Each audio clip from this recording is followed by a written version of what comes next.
pasó seguramente, por lo menos de la experiencia que nos podemos hablar con mi esposa, que andamos de un lado a otro, con ese corazón inquieto, y así va a ser hasta que te establezcas con Dios y descanses en Dios. Por eso, pues, con cada paso de la vida de Caín, él se va alejando más y más de Dios y se irá profundizando más y más en el pecado, porque eso es lo que pasa cuando uno se aparta de Dios, ¿sí? Y esa es, pues, lo que han llamado algunos la pendiente resbaladiza del pecado, el camino de Caín. Entonces vamos a leer los versículos 17 y 18, que dice, y conoció... ¿Cómo? 17 y 18. Dice, y conoció Caín a su mujer, la cual concibió y dio a luz a Enoc. Y edificó una ciudad y llamó el nombre de la ciudad del nombre de su hijo Enoc. Y a Enoc le nació Irad, a Irad engendró Mehujael, Mehujael engendró Metusael y Metusael engendró a Lamec. Pastor, es que yo tengo la duda porque es que en ese tiempo cuando no había más mujeres. Ajá, vamos a ver si no había más mujeres, ya les voy a explicar. Entonces, vimos la clase pasada, ¿sí? Que esa palabra traducida como conoció, que dice el versículo 17, y conoció Caín a su mujer, es una palabra hebrea que literalmente significa que conocía a su esposa de una manera íntima, ¿sí? Privada, personal, ¿sí? Como con ninguna otra persona. Y es aquí donde se plantea la pregunta de Adriana, ¿sí? ¿De dónde sacó Caín su esposa? ¿Sí? Bueno, aunque ya lo vimos la vez pasada, no sé si se acuerdan. Sí. La respuesta es que se casó con una pariente cercana. ¿De dónde salió eso? Pudo, ya le voy a decir, pudo haber sido incluso una hermana, una hija de Adán y Eva, ¿sí? O una hija de los otros hijos de Adán y Eva. Pero Seth no había nacido. Sí, pero ¿cuándo murió Caín? Ah. Le voy a mostrar un cuadro para que usted, y se lo pueda explicar ya para que nos resuelva de una vez este caso.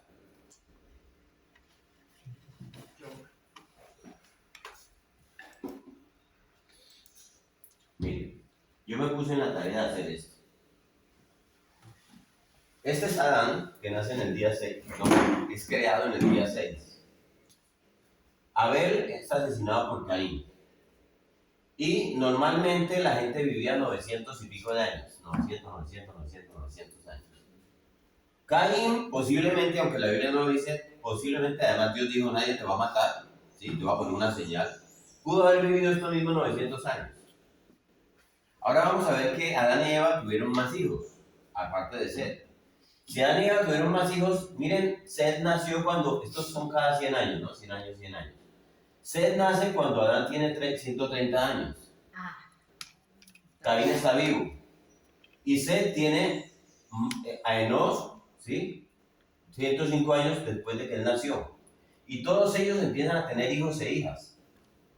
Entonces, en cualquier momento de Caín en su vida, incluso a partir de este momento, podía haber encontrado una mujer en otros hijos de Adán y Eva. O aquí. Y miren cómo se va agrandando y se va ampliando todo esto, o aún en sus propios hijos, que son Enoc, Irad, Mehujael, los que leímos ahorita. Entonces esto se va llenando y se va poblando de mucha gente cada 100 años.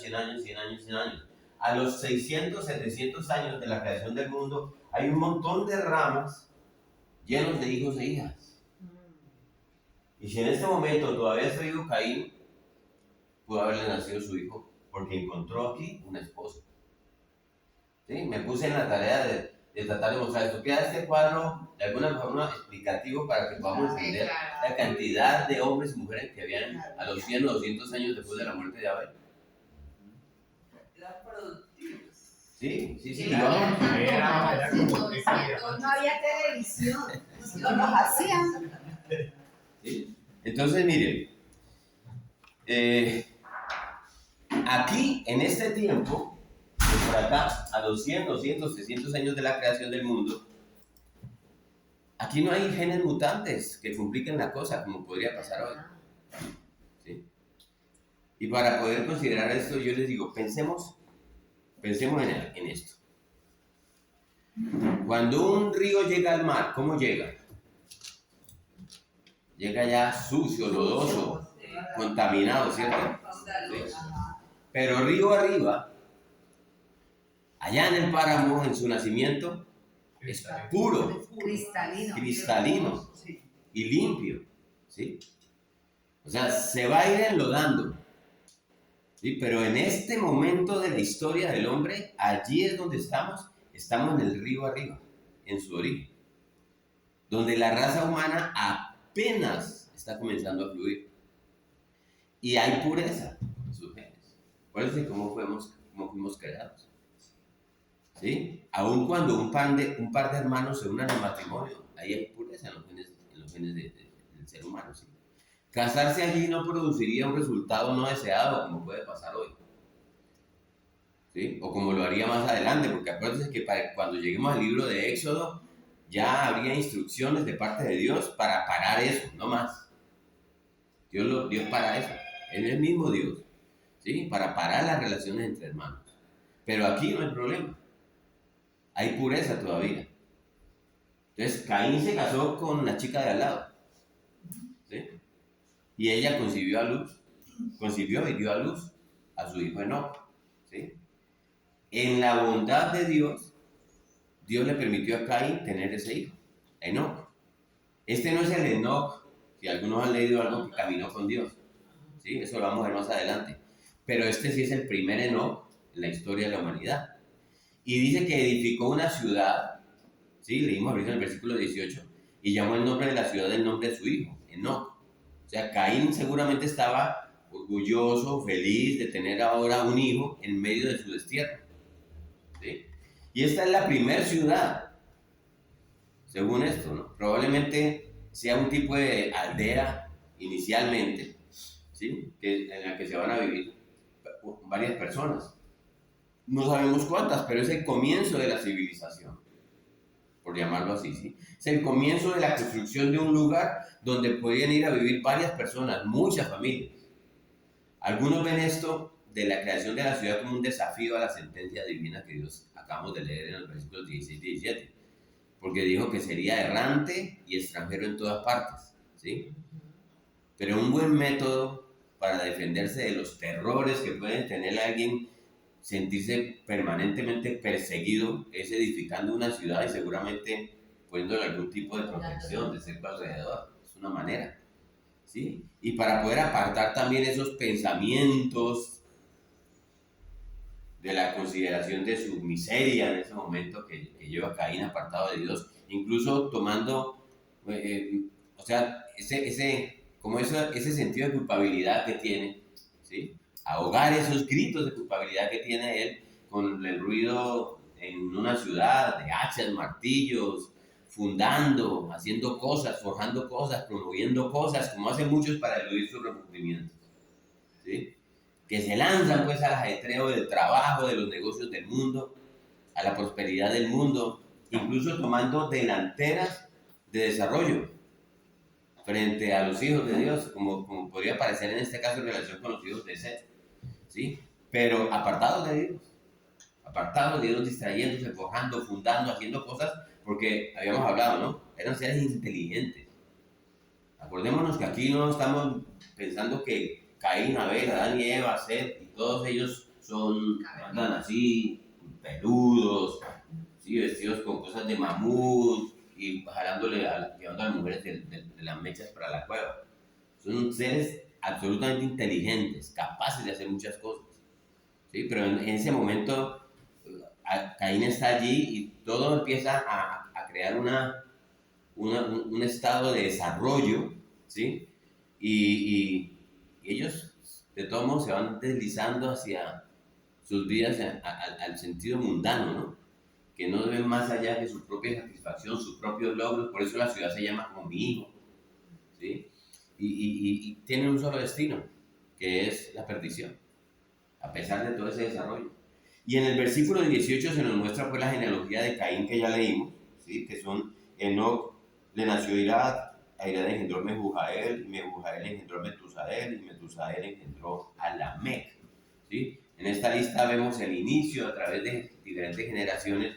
Yo lo pongo ahí arriba, sí, ahí los puse, de la cultura, de la civilización, ¿sí? Que se estarán desarrollando en conglomerados como ciudades o tipos de poblados, pero que siguen el camino de Caín, ¿sí? Y los va a ir llevando a deslizarse en medio de su corrupción. Y el versículo 19 nos dice, y Lamec, para ahí en esa quinta generación, tomó para sí dos mujeres. El nombre de la una fue Ada y el nombre de la otra Sila. Lamec es la quinta generación de Caín. Dios dice en Éxodo 34:7, si usted lo lee allí, está más adelantico, que Él derrama amor inagotable a 1000 generaciones y perdona la iniquidad, la rebelión y el pecado, pero no absuelve al culpable, sino que extiende los pecados de los padres sobre sus hijos y sobre sus nietos. Éxodo 34. Éxodo 34:7. Toda la familia se vio afectada, hasta los hijos de la tercera y cuarta generación, dice Dios en Éxodo 37:4. O sea, eso no significa que si hay algo que viene mal en la cuarta generación para. Eso lo que significa es que hay una influencia definitiva que debe venir del padre. Es importante. Y en este caso era Caín. Y a partir de eso se pone en marcha en una familia de generación en generación, ya sea para el bien, para Dios, o para el mal y para el diablo. Y ese río se empieza a contaminar. Y en esa contaminación va fluyendo más allá de la casa original, por la influencia de un padre. ¿Sí? Y hay personas río abajo que ahora están profanando el nombre de Dios, que ahora ya no siguen a Dios por esta influencia impía que comienza con Caín, siguiendo el mismo ejemplo del río. ¿Sí? Y Lamec está en esa corriente. Y entonces él tomó para sí dos esposas. ¿De dónde vino eso? ¿Sí? ¿Qué dice Génesis 2:24? Ahí atrásito. Alguien que nos lo lea. Génesis 2:24. Por tanto dejará el hombre a su padre y a su madre y se unirá a su mujer y se harán una sola ¿Sí? carne. Se unirá a su mujer, es el matrimonio establecido por Dios, no a sus mujeres. ¿Sí? Ese debería ser el estándar de cada generación, incluso posiblemente fue el de Caín y varios de ellos. ¿Sí? Pero aparece este primer caso de bigamia. ¿Sí? Es el primer caso de esposas múltiples. Es un intento malvado por destruir el diseño perfecto de Dios. ¿Sí? Y eso, aquí escrito en este renglón tan cortico que leemos en Génesis 4:19, ¿sí? Que leemos eso, que dos esposas, eso va a contribuir de manera impresionante en la construcción de una sociedad que finalmente se va a derrumbar. Porque el componente esencial de cualquier sociedad, es la unidad familiar. ¿Sí? Un padre y una madre. Porque todo niño necesita un padre y una madre. Es el paquete que todo niño necesita, bajo la sabiduría del Dios Todopoderoso. Pero ahora dos esposas, ¿sí? Llevarán a los hogares caos, celos, ¿sí? Los hombres van a querer seguir ese ejemplo pecaminoso, ¿cierto? Los otros. Incluso lo van a aumentar. Si este tiene 2, yo 3, Salomón termina con 1000. ¿Sí? Se va a convertir en una costumbre, ¿sí? Y seguramente Satanás está detrás de eso.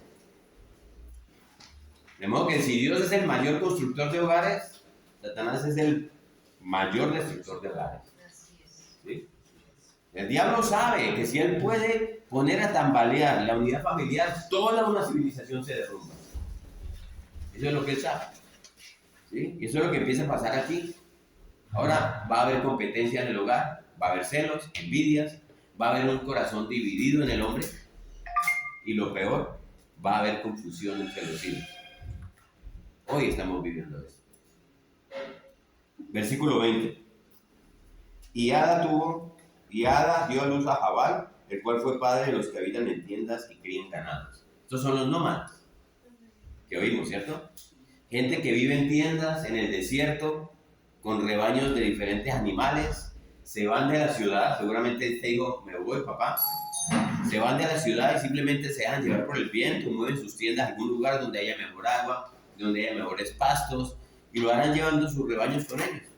Y se dice aquí que Jabal fue un fundador, fíjense, un fundador, un forjador, o sea, sigue en esta tendencia de ser creadores, de ser, porque están en la búsqueda de su satisfacción personal, aunque no es malo. Y no por eso estoy diciendo que los hijos de Seth no eran forjadores, creadores, pero la diferencia es que eran apartados de Dios. ¿Sí? Y entonces esta sociedad, esta civilización está empezando a tomar forma aquí. ¿Sí? Y seguramente ya están pasando cientos de años. No estamos hablando de los 2 primeros años. ¿Sí? No estamos hablando de que pasó por aquí, más o menos. Ya han pasado 100, 200, 300, 400, 500 años. Y ya hay mucha gente. ¿Sí?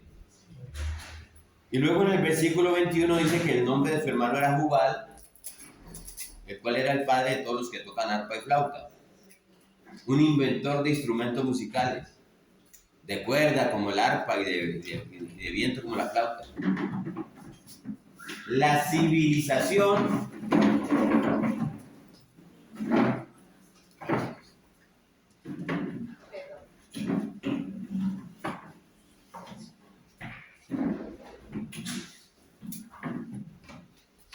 ¿listo? La civilización está avanzando, ¿sí ven? Está avanzando, simplemente, a un siguiente nivel. Pero el problema es que el pecado, estamos hablando de por acá, pero también después vamos a mirar la de Seth. Esto todo es de Seth. Yo a Caín lo puse aquí porque es que Caín no aparece más. En el cuarto capítulo de Génesis no aparece más. Se nombran esto y no más. Entonces por eso lo puse aquí para ir más o menos paralelo con esto, ¿sí? Pero el problema es que el pecado se está volviendo más complejo. Se está volviendo más complejo y más complicado, ¿sí? Versículo 22. Y Sila también dio a luz a Tubal Caín, artífice de toda obra de bronce y de hierro. Y la hermana de Tubal Caín fue Naama, ¿sí? Entonces, artífice, ¿qué significa? Forjador, inventor, creador, ¿sí ves? Forjador de instrumentos de bronce y de hierro, herramientas, gente muy inteligente, no eran trogloditas, no eran cavernícolas.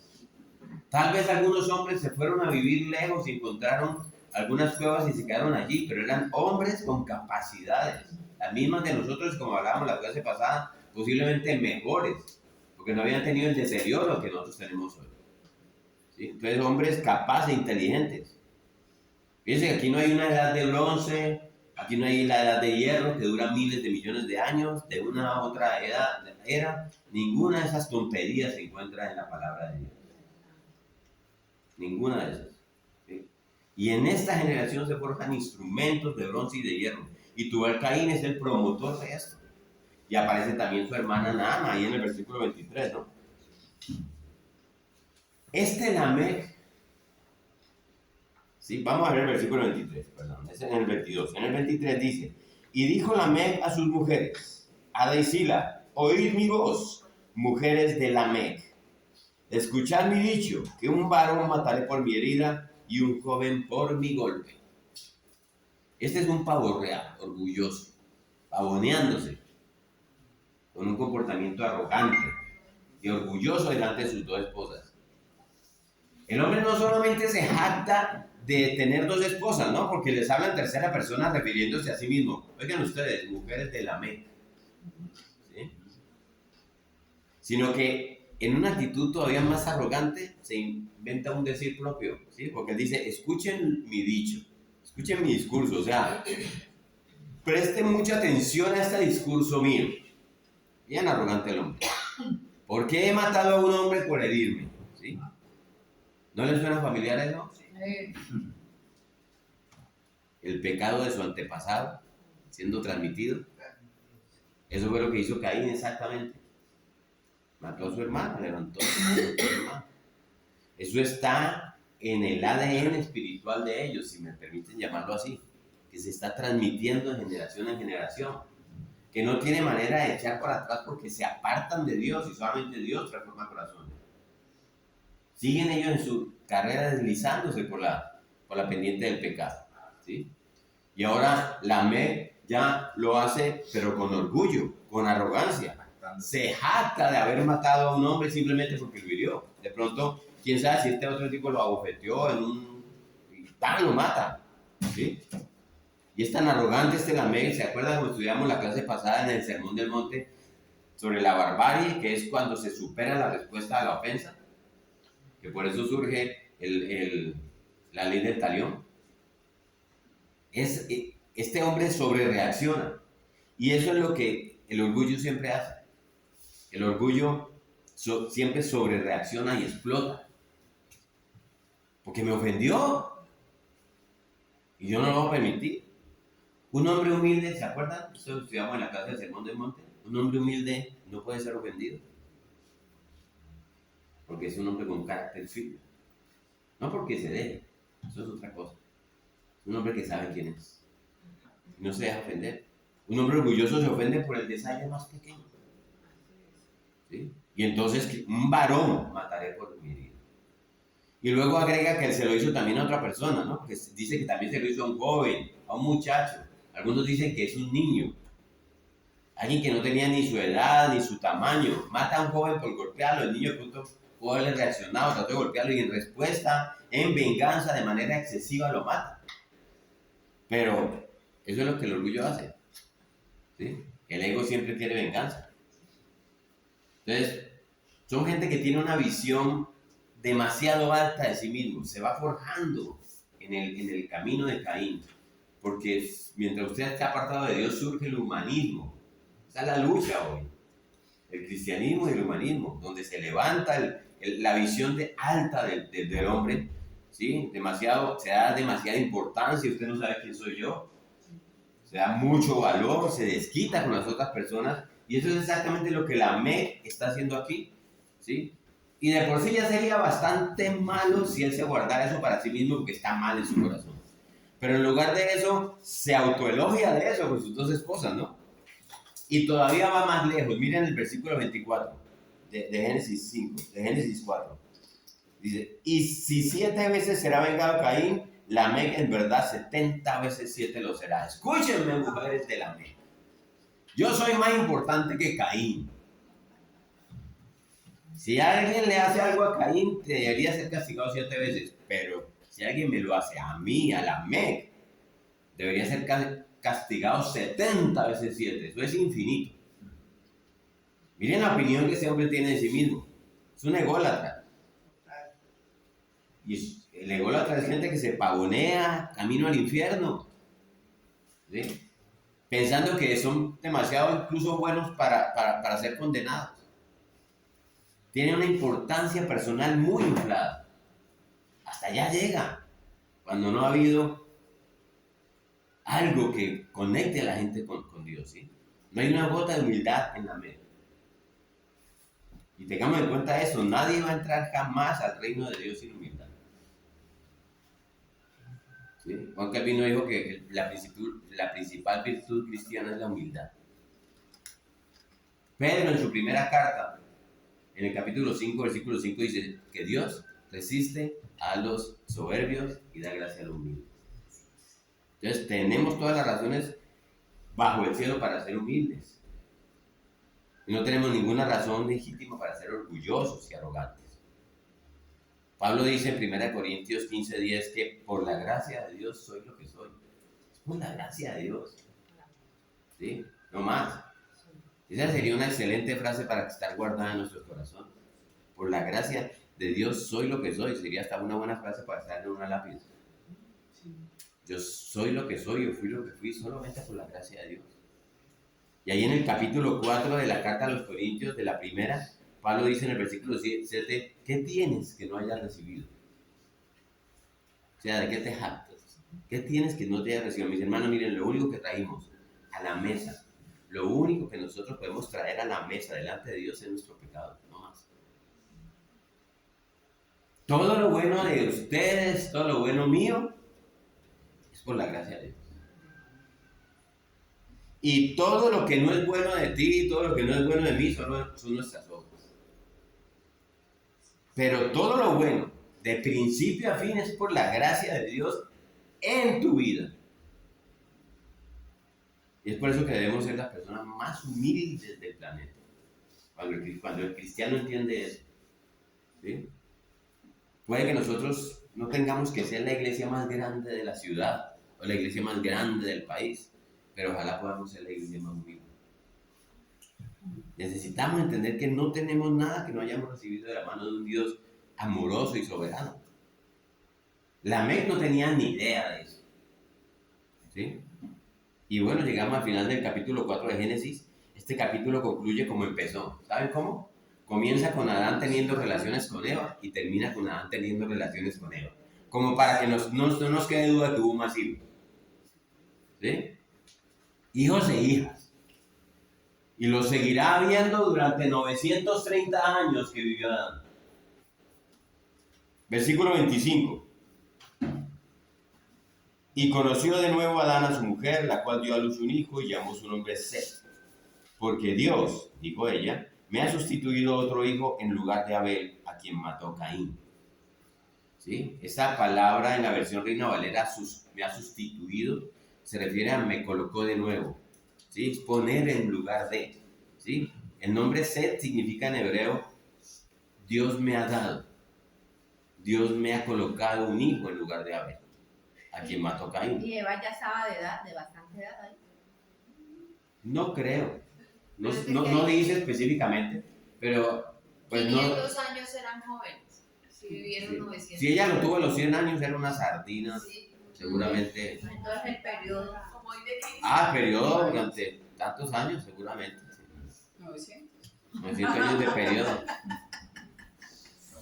O sea, Eva ve a Set ahora como una expresión de la bondad de Dios. Ella perdió un hijo, Sí. ¿sí? Y ahora está ganando otro hijo, ¿sí? Y aunque yo sé, y me imagino que a Eva le encantaría volver a tener a Abel de vuelta, Dios es tan bueno que ahora le da un hijo de reemplazo, versículo 26, como dice ahí, ¿sí? Y a Set también le nació un hijo y llamó su nombre Enos. Entonces los hombres comenzaron a invocar el nombre de Jehová. O sea, este capítulo que nos está mostrando esta pendiente resbaladiza del pecado termina con buenas noticias. Termina con una nota muy alta de la gracia de Dios que intervino en una familia disfuncional. Esta familia, que inicialmente eran 4, Adán, Eva, con sus hijos Caín y Abel, que tomaron decisiones equivocadas, que quisieron seguir su propio camino, en medio de esta familia que simplemente le costaba trabajo hacer las cosas bien, donde ha habido acusaciones, fue ella, fue la serpiente, donde ha habido disputas, soy yo acaso el guardián de mi hermano, donde se ha llegado quizás incluso a quitarle la vida al otro, ¿sí? Y enviaron río abajo toda esta influencia lodosa, impía, hasta llegar 6 generaciones, hasta Lamec. Dios entra en esta familia disfuncional y una parte de ellos comienza a invocar el nombre del Señor. ¿Sí ven? Dios sigue ahí en su trono. Eso para mí es de mucho aliento para todos nosotros. Si alguien aquí, tal vez alguien aquí no venga de una familia cristiana, tal vez no creció viniendo a la iglesia, tal vez tuvo un padre abusivo, o tal vez tuvo una situación en su hogar que es difícil de hablar, o tal vez se paraliza pensando que incluso yo nunca me voy a casar, porque ha pasado por ese choque de trenes que ve en su hogar, en un lugar infeliz. Cualquier persona de esas, yo tengo buenas noticias para ustedes. Y es que la gloria de Dios interviene en los asuntos de nuestras familias, de nuestras vidas, de acuerdo a su propia voluntad, si Él quiere. Nadie sino Dios tiene la última palabra. Y Él hará de tu familia una familia de hombres y mujeres que se levantarán e invocarán el nombre de Dios. ¿Sí? Para que podamos ser nosotros, como dice la palabra, esos tizones arrebatados del fuego, y ser parte de ese remanente, como vamos a ver ahora aquí en el capítulo 5, remanente de Dios, ¿sí? Para que seamos islas de gracia, rodeadas por toda esa culpabilidad que hay alrededor nuestro, porque esa es la bondad de Dios sobre nuestras vidas. Así deberíamos ser. Para mí es un estímulo para nosotros que Dios nunca está fuera de control. Dios sigue siendo soberano. Ese es un principio que me ha traído mucha paz a mi corazón. Él es soberano. ¿Sí? Y escúchenme esto, porque Dios nunca tiene que tener las circunstancias perfectas para Él obrar. Es más, Dios yo creo que se deleita más cuando las situaciones son más difíciles y oscuras, porque eso hace brillar más su gloria, su gracia. ¿Entendemos eso, cierto? Porque eso le da mayor gloria a Él. De la nada, de lo más vil y despreciado, Dios puede producir gloria que le dé gloria a su nombre. Amén. Y eso es exactamente lo que vemos aquí cuando llegamos al final de este capítulo. Un capítulo que pasa por la locura de un asesinato, un capítulo que muestra la corrupción de la carnalidad, pero que termina en este pico tan alto. Hombres que invocan el nombre del Señor. ¿Sí? De modo que si estás en una familia cristiana, si tu familia es cristiana que invoca el nombre del Señor, estás en un lugar privilegiado, bienaventurado y favorecido. Tengamos en cuenta eso. Y no nos frustremos si pasamos por la situación que sea. ¿Sí? Por eso es que necesitamos ver este panorama y entender el panorama general que Dios nos muestra. Si estás en una casa, en una familia que invoca el nombre del Señor, te encuentras en un lugar bendito. ¿Sí? Bendito y favorecido. No importa las circunstancias. Eso es raro en este mundo. Por eso todas las mañanas, cuando abras tus ojos y antes de cerrar los ojos para tu descanso en la noche, debes dar gracias a Dios. ¿Por qué? ¿Qué tienes tú que no hayas recibido de la mano de Dios? Bueno, ahora sí pasemos a Génesis 5. Vamos a mirar este capítulo completo. Espero que alcancemos. ¿Sí? Génesis capítulo 5. Seguimos viendo el fundamento de la civilización. No se imagina uno que haya tanto que meditar en una descripción de generaciones. Es un capítulo de genealogía. ¿Sí? Si usted lo lee ahí de manera superficial, este es el libro de las generaciones, no va a creer que haya algo ahí para estudiar mucho. Pero quédense conmigo en esto y van a ver. Yo creo que este capítulo yo creo que esto no lo predica. Este capítulo es como, ¿para qué predicar eso? Por lo menos yo en mi poca experiencia nunca he estado en un lugar donde se predique el capítulo 5 de Génesis. Pero para ayudarnos a estudiarlo vamos a ver 5 palabras y este cuadro que yo hice para ayudarnos visualmente. La palabra número 1 es fundación. Tengamos en cuenta esas palabras.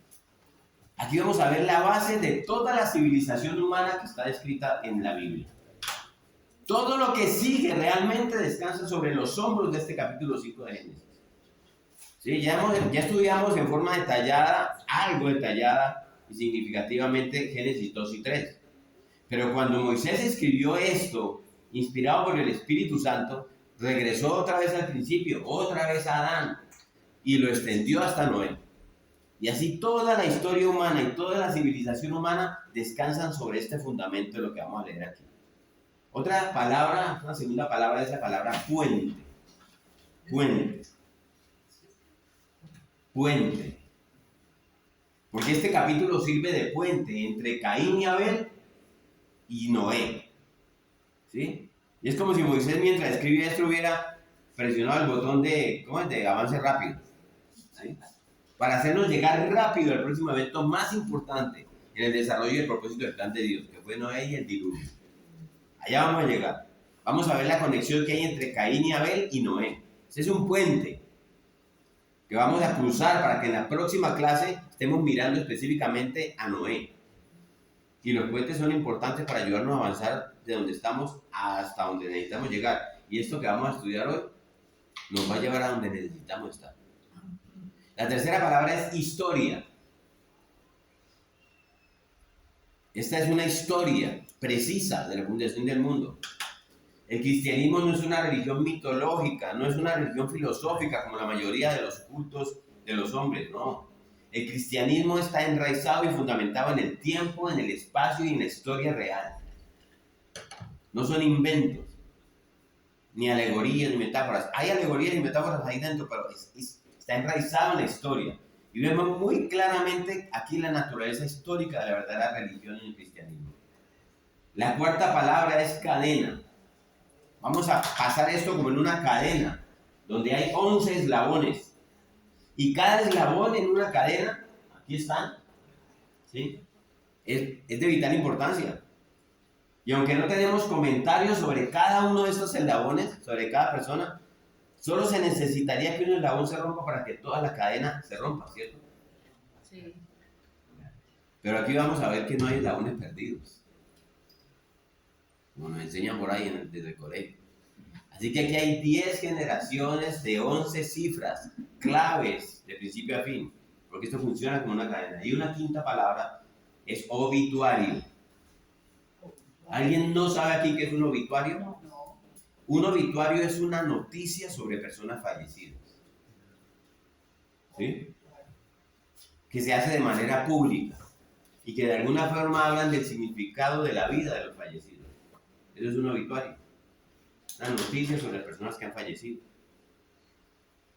Porque es que en este capítulo hay dos palabras que se repiten 8 veces como un estribillo ahí en este capítulo. Esas dos palabras son y murió. Y murió. Dos palabras que nos subrayan la certeza y la inevitabilidad de la muerte. Aquí solo hay uno que escapó de la muerte y vamos a hablar de él, que fue Enoc, ¿sí? Pero Dios termina llevándoselo a él como a Elías, sin morir. Y Noé también aparece aquí, pero Noé no se menciona aquí porque eventualmente lo vamos a hacer al final del capítulo 9, cuando él muere. Pero esas dos palabras nos sirven para impresionarnos, para quedar grabados sobre la brevedad de la vida y la certeza de la muerte. Y el hecho de que todos y cada uno de nosotros aquí, hoy, si el Señor no viene antes, un día nos colocarán al final de nuestros nombres esas dos palabras. Y murió. ¿Sí? Hay una estadística que los gobiernos han invertido millones de dólares. Le dije esto. La estadística dice, 1 de cada persona que nace se muere. Imagínense, miles de millones de dólares para llegar a eso. Pero es una verdad incontrovertible. Un día yo moriré, un día tú morirás, un día él morirá, un día ella morirá, un día tus padres morirán, un día tus hijos morirán, un día todos en el planeta morirán. ¿Sí? Nadie se escapa de la muerte, a menos que el Señor venga durante nuestra vida. ¿Sí? Y por eso que este capítulo tiene la intención de reforzar en nuestra mente que nuestra vida no es más que un vapor. ¿Se acuerdan que hablamos de que Santiago 4:14 dice que la vida es una neblina que aparece por un poco de tiempo y luego se desvanece? Eso dice Santiago en su carta. ¿Sí? Entonces, estamos aquí por un periodo de tiempo tan corto que debemos invertir nuestra vida sabiamente para la gloria de Dios. Y para usar el tiempo que Él nos dio, el que nos haya dado, el que nos esté dando, para servir al Señor. Y estas 5 palabras, entonces, yo creo que nos sirven como una especie de introducción a este capítulo que es muy inusual, pero es importante, van a ver. Ahora que entonces vamos a caminar en este capítulo. Y la primera persona que quiero que veamos es Adán. ¿Alguien me ha levantado la mano? No. La primera persona que vamos a ver es Adán. Ahí es donde comienza todo. Para tener una comprensión completa del nacimiento de la civilización humana, tenemos que volver al principio, a Adán. Ya hemos visto bastante de Adán en los capítulos 1 y 2 de Génesis, ¿sí? Pero aquí lo tenemos otra vez en el versículo 1 porque miren lo que dice. Este es el libro de las generaciones de Adán. ¿Sí? Aquí es importante señalar que algunos comentaristas bíblicos consideran que es muy posible que alguien, en medio del recorrido que ellos hacen por el desierto, porque Moisés va por el desierto con los israelitas, alguien hubiera mantenido tomando los registros de las familias desde el principio, durante muchos siglos, y Moisés acudió a este libro y por eso escribió, este es el libro de las generaciones de Adán. Pero hay otros tantos que consideran que no, que fue por revelación directa de Dios y Moisés definió este libro como el libro de las generaciones. Y sí, y dice todo en el versículo 1, dice, este es el libro de las generaciones de Adán, el día en que creó Dios al hombre, a semejanza de Dios lo hizo. ¿Sí ven? Aquí se refiere al 6º día de la semana de la creación. ¿Se acuerdan? Ya lo estudiamos. Un tiempo literal de 24 horas, un día específico, no una era, no un largo periodo de tiempo, porque eso sería corromper la escritura. Fue un día que Dios creó a Adán a su propia semejanza, creado directamente por Dios, para ser único en la creación. Adán es el vértice, ¿no? De donde sale todo el orden creado por Dios. Y fue hecho a la misma semejanza e imagen de Dios. Eso lo estudiamos ya, ¿no? Eso significa que fue creado con una capacidad inusual de pensar, de tomar decisiones, de relacionarse, de ser persona, de poder conocer a Dios y adorar a Dios. De una manera que el resto de la creación no va a poder hacerlo, ni lo podía hacer, ni lo va a hacer nunca. ¿Sí? ¿Y qué dice el versículo 2? Varón y hembra los creó y los bendijo y llamó el nombre de ellos Adán el día que fueron creados. ¿Sí ven? Aquí no dijo hombre y hombre los creó, mujer y mujer los creó. Esta es una depravación que vemos hoy día, una desagradable salida del diseño original de Dios que implicaría pecar contra la naturaleza, ¿sí? Y hace una afrenta contra su propio cuerpo. Dios los hizo varón y hembra y llamó el nombre de ellos dos Adán. Allí se está refiriendo a los dos como el ser originalmente creado. Adán, que ahora se complementan en un hombre y una mujer, porque la mujer salió de ahí, ¿sí? O sea, ¿a qué se está refiriendo? Al ser humano, a la humanidad, o como se le llama de ahí en adelante en la Biblia, al hombre, cuando se habla en esos términos. Y eso fue desde el día que fueron creados, y ahí termina el versículo 1. Como termina el versículo 1. Y así toda la raza humana comenzó con esta primera pareja, que es tan literal como cualquier otro nombre que aparece en este capítulo. Si alguien quisiera tratar de alegorizar, porque incluso nos pasó en estos días, explicando que Adán y Eva son como una metáfora, una alegoría del origen del hombre, entonces va a tener que alegorizar y explicar todos estos restos de nombres que vienen ahí. Adán está ahí hombro a hombro, con toda esta lista de nombres de personas reales, que vivieron en un tiempo real, con un tiempo de años real sobre la tierra. ¿Y qué dice el versículo 3? Y vivió Adán 130 años y engendró un hijo a su semejanza, conforme a su imagen, y llamó su nombre Set. Entonces aquí aparece, ¿no? 100 años, 130 y nace Set. ¿Sí ven ahí? 130 años Set. O sea, Set nació en el año 136 después de la creación. ¿Sí? Fíjense que dice que engendró a un hijo a su semejanza y conforme a su imagen. A la imagen de Adán. ¿Qué nos decía el versículo 1? Que Adán fue creado a la imagen de Dios. Perdón, ¿por qué 136? Porque Adán nació en el día 6 y Set nace cuando Adán tiene 130 años. ¿No? ¿No la copié? Expliquémoslo bien. Este es el día 0. Ajá, En el principio creó Dios los cielos y la tierra. ajá. Adán fue creado en el día 6. Día. Pero En el día 6. Y tiene a Set cuando tenía 130 años, acabamos de leerlo. O sea que en el año 136 nace Set. Pero si de 0 a 6 son días. Por eso, nace. Días, Bien. no años. Tienes razón. Entonces, ¿cómo es la cuestión? 130 años y 6 días. 130 años y 6 días. 130 años. Entonces. Me da la ingeniera que la corriera. Entonces, todos estos números quiten de 6 años. Sí. Voy a corregirle cuadro. Entonces. Porque son 6 días, no 6 años. ¿Entonces cuántos son? ¿Ciento qué? 130 años y 6 días. Ramón, y es posible que el cuadro lo pongas en PDF y lo compartas. Sí, claro. Muy interesante. Él es Sí. muy Muy bien, Joana, gracias. Bueno, ¿qué pasó? ¿Por qué Set es creado a la imagen de Adán cuando Adán venía creado a la imagen de Dios? La respuesta es simple. La imagen de Dios en Adán, después de que pecó, quedó muy dañada. ¿Sí? La imagen de Dios permaneció en él, pero fue devastada, fue profanada y sufrió un gran deterioro.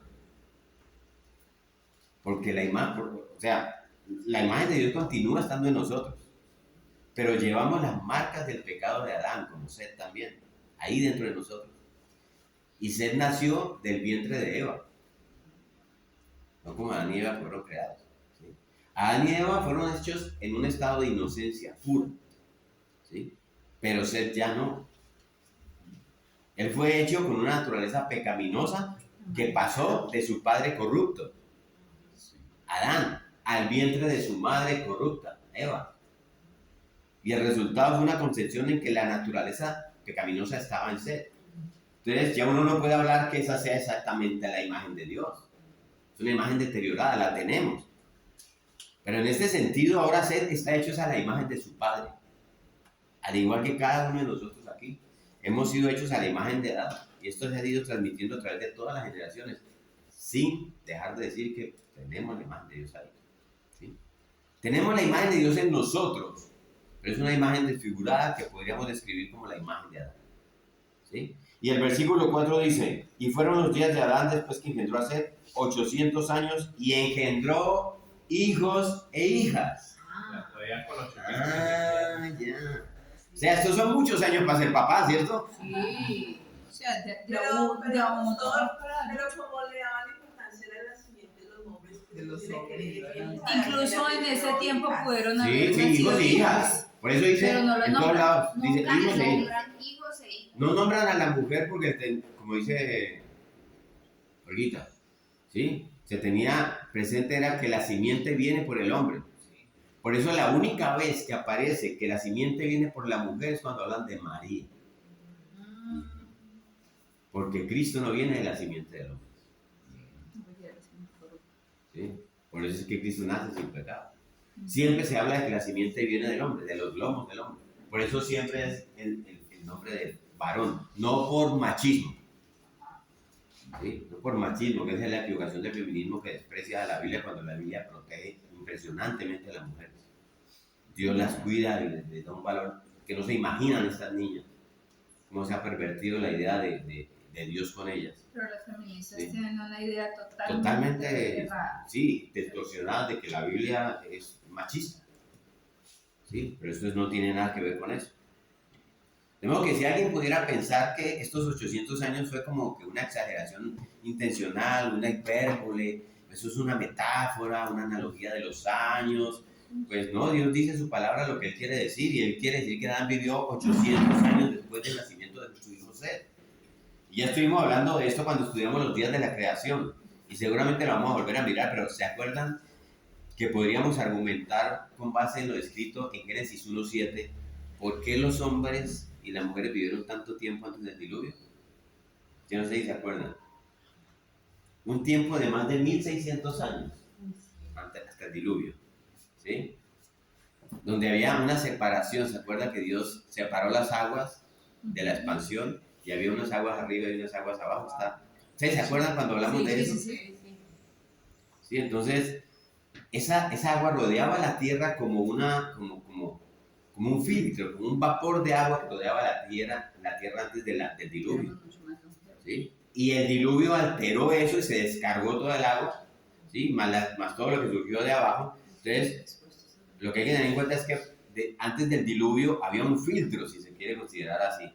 Un filtro que impedía la entrada de los rayos ultravioletas, que son los que nos quitan duración de vida hoy día. ¿Sí? Eso lo escribe Moisés en el único salmo que él escribe. Alguien que nos lea el Salmo 90, del 8 al 10, para que se den cuenta de esto, como lo escribe Moisés. Salmo 90, del 8 al 10.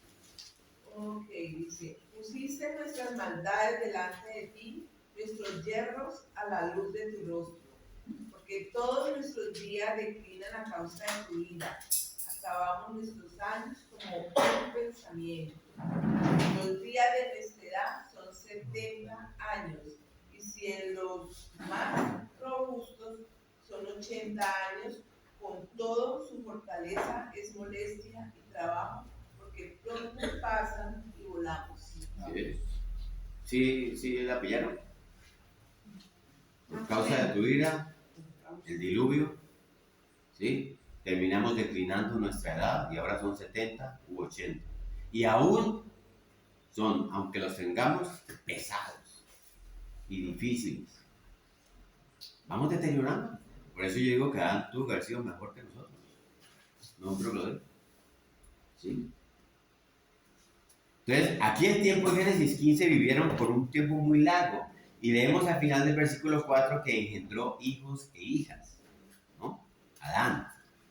¿Sí? Y fueron todos los días que Adán vivió 930 años. Ahí está, 930. El azulito, el primer azulito. Adán muere entonces, de acuerdo con esto, en el año 936 días. ¿Sí? ¿Y qué dice al final del versículo 5? Y fueron todos los días que vivió Adán, 930 años y murió. Dice, y murió. En el versículo 3, 130 años, luego los 800 años del versículo 4, y la suma de estos da 930 años, en el versículo 5. Y al final, murió. El recordatorio, ya no hay de que todo hombre morirá. Hebreos 9:27 dice que está establecido a los hombres que mueran una sola vez y después de esto el juicio. Hay un dicho sabio que yo puse en el chat, y muy sabio y muy fuerte, que dice: el latido de tu corazón es realmente el latido del tambor de un canto fúnebre mientras se abre camino hacia la tumba. Ahí lo puse en un pergamino, ¿no? Ahí en el chat, ¿sí? Ya que pronto puede ser incluso hasta menos días, porque dice que murió en el año 130, pero puede ser en la mitad del año 130. Ah, sí. Sí. Aunque dicen, no dicen el año 130, a los 130 años. A los ¿sí? 130. Entonces, pues, lo cierto es que Dios es el que designa. Dios fue el que designó que moriremos. ¿Cierto? Está designado el día de tu muerte. Está señalado en el mismo momento que Dios lo tiene designado. ¿Sí? No vamos a vivir ni un milisegundo más, ni un milisegundo menos del tiempo que Dios ha señalado para cada uno de nosotros. ¿Cuál es tu tiempo señalado? Solo Él lo sabe. Por eso nuestras vidas están en sus manos. Allá voy. Nuestras vidas están en las manos de Dios. Van a decir al final de nuestra vida: y Él murió, y ella murió.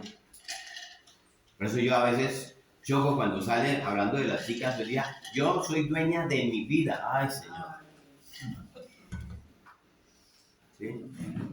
La segunda persona que vemos aquí es Set, que está en los versículos 6 al 8. ¿Sí? Que dice: entonces versículos 6 al 8. Vivió Set 105 años y engendró a Enos. Y vivió Set después de que engendró a Enos 807 años y engendró hijos e hijas. Y fueron todos los días de Set 912 años y murió. Aquí está. La segunda rayita azul. Ustedes ven aquí. Miren que cuando Set viene por este camino, ya han tenido hijos y hijas después de Enos. Y Adán y Eva ya han tenido hijos y hijas. Y estos se han tenido. No rayé esto para no volverlo ahí todo rojo, pero es como se va llenando. Sí, porque estamos, miren en qué momento de la vida estamos. En el nacimiento de Set, cuando tiene a Enos, ¿sí? A los 105 años, aquí nace Enos, ya van 105 años, un ciclo, naciendo hombres y mujeres, ¿sí? Ya hablamos de Set. Llegamos a Enos, en el versículo 9. Enos, ese nombre significa hombre en fragilidad, hombre en debilidad. Y eso se refiere a que debido a la contaminación del pecado en la raza humana, el hombre también vive en un estado muy vulnerable. ¿Qué tan fuerte se siente usted? ¿Significa qué, perdón? Que Enos. sí, hombre en fragilidad, hombre en debilidad. ¿Sí? Es porque el hombre se cansa y se cansa y se cansa y va mostrando los efectos de la edad. Vamos del versículo 9 al 11. Dice: vivió Enos 90 años y engendró a Cainán. Y vivió Enos después de que engendró a Cainán 815 años y engendró hijos e hijas. Y fueron todos los días de Enos 905 años y murió. Va mermando los años. Algunos más, otros menos, sí. Pero ahí está ese estribillo, ¿no? La intención del Espíritu Santo a través de Moisés de subrayar ese corito de 2 palabras.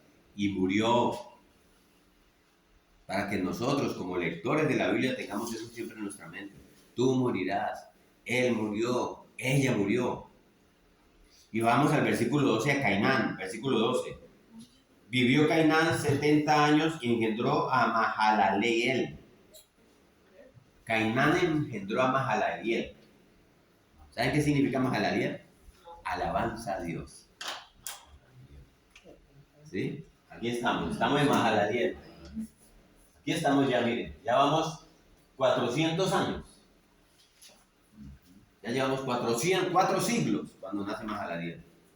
Y en ese momento su papá Cainán le pone alabanza a Dios.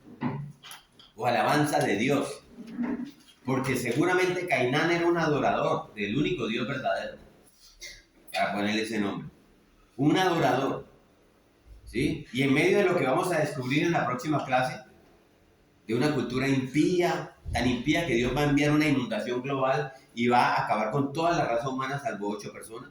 En medio de eso hay un remanente siempre. Viene en azulito. Hay un remanente siempre. Siempre hay un hilo ahí dorado de creyentes que están tejiendo ese tapiz de la historia, que no se han doblegado a la necesidad de un Baal, que no se han doblegado a la necesidad de un ídolo y que han permanecido leales a Dios en medio de una sociedad que va siendo decadente. Hay un principio, hay una controversia, y vamos a verlo más adelante cuando habla de los hijos de Dios y los hijos de los hombres, cuando el tema de los gigantes. Y a mí me ayuda mucho esto porque, mire, el remanente viene en azul. No quiere decir que todos los hijos de estos hombres fueron tan piadosos como ellos. ¿Saben por qué los digo? Porque aquí, al final, Dios los mató a todos. Sí, Fueron perdiendo en el camino. los salvó. ¿Sí? Tal vez murieron acá algunos en la mitad que fueron tan penitentes y tan piadosos como ellos. Pero la línea viene por aquí con un remanente de unas personas. Pero al final, usted va a ver qué pasa en el diluvio. Toda esta generación que estamos hablando de Caín fueron los que murieron. No, y la de Seth.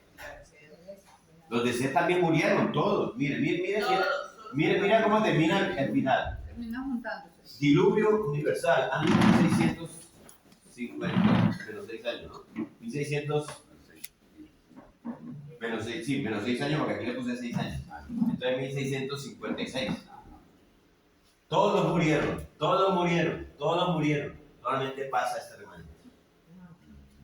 Y son hijos de Seth. Porque uno tiene la idea de que, como son los hijos de Seth y los de Caín son los malos. ¿Sí? Dios se llevó a todos. Porque la maldad era mucha, ahora lo vamos a ver. Él no dice la maldad era mucha en la descendencia de Caín. Entonces no son los hijos de Dios los de Seth y los hijos de los hombres los de Caín, porque todos estaban en ese camino de perdición. En una sociedad decadente. ¿Sí? Y ese ser adorador en medio de eso. Ese era el caso de Cainán, cuando nombra a su hijo, alabado sea el Señor. Otra forma de traducirlo es oren a Dios o alabemos a Dios. Ahora vamos al versículo 13. Y vivió Cainán después que engendró a Mahalaleel 840 años y engendró ¿qué? Hijos e hijas. Hijos e hijas, pues vamos aquí a Mahalaleel. Ya estamos por atrás. Mahalaleel nació en el año 400 y pico. ¿Sí? Yo creo que aquí hay algo para nosotros, sobre todo para los jóvenes. ¿Sí? Jóvenes. Porque esta cultura que estamos viendo aquí en Génesis 5 se está volviendo más corrupta con cada generación. Aunque no se dice aquí, eso lo vamos a ver en la próxima clase. Pero esa corrupción no fue un obstáculo para que este remanente justo considerara tener hijos. Nunca adoptaron esa mentalidad que tienen tantos hoy que dicen, no, es que los días son tan malos y hay tanta maldad que no vamos a tener hijos. No más perritos. ¿Sí? Nunca adoptaron, ellos nunca fueron en esa dirección. Al contrario, ese sería el mejor momento para tener hijos y ser enviados al mundo y que sean sal y luz para las generaciones y que detengan esa marea que viene ocurriendo a su alrededor. Por eso también estamos viendo incluso este estribillo, engendró hijos e hijas y engendraron hijos. O sea, no había para ellos un porqué para no tener hijos en una época tan impía de tanta maldad. No había un porqué.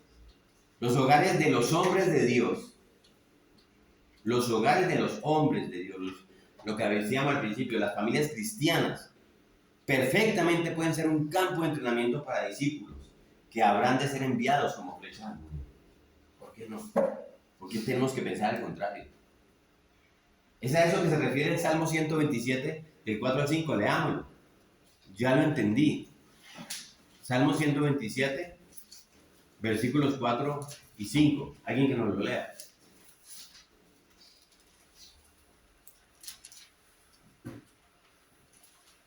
Como saetas en mano de valiente, así son los hijos ávidos en la juventud. Como saetas, esos son flechas. Saeta. Como saetas, en manos de valientes. No están hablando de padres pusilánimes, miedosos. Como saetas en manos de valientes. ¿Qué? Son Así son los hijos habidos. habidos, habidos. Habidos en la Ávidos. Habidos. Habidos. Habidos. A ver, Habidos de nacidos, me Sí, imagino, sí, en la sí. juventud. Ajá, habidos, nacidos, tenidos. Es En la misma palabra. Los hijos habidos en la juventud, los hijos tenidos en la juventud. ¿Qué sigue? Bienaventurado el hombre que llenó su aljaba de ellos. No será avergonzado cuando hablare con los enemigos en la puerta. ¿Sí? O sea, el padre de estos hijos, de estos saetas, no va a ser avergonzado cuando hable frente a su enemigo. Tiene hijos formados para ser como saetas ante la sociedad. Una aljaba llena de nuevos seres humanos entrenados para ser disparados al mundo. ¿Sí? Y una flecha puede ir donde el guerrero no puede ir. Si ya el papá dice que los tuvo en la juventud, ya ahorita puede hablar bien delante de su enemigo porque tiene sus hijos formados. ¿Sí? El guerrero se queda ahí, pero la flecha puede ir a otro lugar y enfrentar a los enemigos. Yo entiendo el salmo de esa manera y entiendo porque entonces estos hombres no tenían problema. Y eso es lo que vemos en estas generaciones sucesivas, que ellos continúan teniendo hijos e hijas. Y en el caso de los creyentes era para que fueran enviados al mundo, a estas líneas del frente, a liderar un asalto contra el reino de las tinieblas. De eso habla este salmo. O sea, no hay equipos de retirada, solo se avanza por la fe. Y el versículo 14 nos dice, y fueron todos los días de Cainán 910 años y murió. De nuevo, estribillo ahí, la certeza y la inevitabilidad de la muerte. En la Edad Media, de pronto ustedes lo han visto en alguna película, por allá en estos tiempos del 1600, era una práctica de los eruditos y los hombres de posición prominente tener en el escritorio mientras estudiaban y leían un cráneo humano. ¿Qué? Un cráneo humano. Porque ellos tenían eso como un recordatorio cada vez que vinieran a su escritorio, que sus días están contados. Eso es lo que nos espera en el futuro. Y se usó para recordarle a estos hombres la brevedad del tiempo, la brevedad de la vida y lo repentino de la muerte. Y nosotros también necesitamos ese recordatorio permanentemente. Y murió. Se ha dicho bien que nadie está listo para vivir hasta que no esté listo para morir. Es solo una vez que estamos listos para morir, que vivamos realmente, verdaderamente hoy, que vivamos. Para morir bien debes vivir bien hoy. Para morir sin remordimiento debes vivir sabiamente hoy. Miren esta anécdota tan especial, es genial. Hubo un despertar, un avivamiento evangélico por allá en el año 1740 en Inglaterra. Y hubo un hombre que se llamó John Wesley. Seguramente algunos de ustedes han oído hablar de John Wesley. ¿Sí? Ese fue un poderosísimo predicador de Inglaterra en esos tiempos. Y cuando se le pidió a John Wesley que comentara sobre ese movimiento metodista, porque fue el creador del movimiento metodista, Wesley dijo, nuestra gente muere bien. Ese fue el comentario de él. Nuestra gente muere bien. ¿Sí? Qué bueno que se diga de esta iglesia que nuestra gente murió bien. perdón, esa frase para vivir bien, que para morir bien. Debes vivir bien hoy. Esa frase. No, la de Wesley fue cuando le preguntaron que su movimiento metodista a qué debe el avivamiento y el despertar de ese momento cuando hay tanta gente que quiere llegar a los pies de Cristo a través del movimiento de John Wesley. Y él dijo, es que nuestra gente muere bien. Es lo que él dice. Por eso les digo yo que bueno que nuestra iglesia dijera, es que nuestra gente muere bien, porque mueren en la gracia de Dios. Es eso. Porque mueren en el consuelo de Dios. Mueren sin remordimientos. Mueren sabiendo que han invertido bien su vida en la causa del Evangelio. Usted no necesita ser pastor para eso. Mueren bien porque se dan cuenta de que no han desperdiciado su vida. Que no desperdiciaron su tiempo. No me vayan a confundir con eso de que yo me gocé en mi juventud, hice locuras, me la gocé, yo supe vivir bien. Eso no es vivir bien. Vivieron bien porque han vivido por lo que existe al otro lado de la gloria. Que mientras estuvieron en este mundo, supieron vivir por el mundo venidero. Por esa esperanza cierta. Y ese recordatorio debe ser nuestro y hacer eco en nuestras mentes una y otra vez, una y otra vez, una y otra vez. Que el ahora cuenta para siempre. Y la forma en que yo vivo hoy tendrá un gran efecto sobre cómo moriré mañana. Eso yo creo que lo puede entender un cristiano verdadero. Por eso todos esos santos piadosos que a lo largo de los siglos, ellos pensaban siempre en morir bien. Jonathan Edwards. ¿Alguno ha oído hablar aquí de Jonathan Edwards? Jonathan Edwards tal vez fue el mejor predicador que ha existido en los Estados Unidos. Un hombre de mucho valor. Algunos no solamente lo nombran como el mejor predicador, sino como el hombre más inteligente que ha dado los Estados Unidos, aún por encima de Thomas Alva Edison y otros nombres. Jonathan Edwards. Él nació en Estados Unidos cuando él tenía 18 años. ¿Cuántos años tienes tú, Daniel? 15. Cerquita. Cuando Jonathan Edwards tenía 18 años, él se convirtió en pastor en el centro de Nueva York.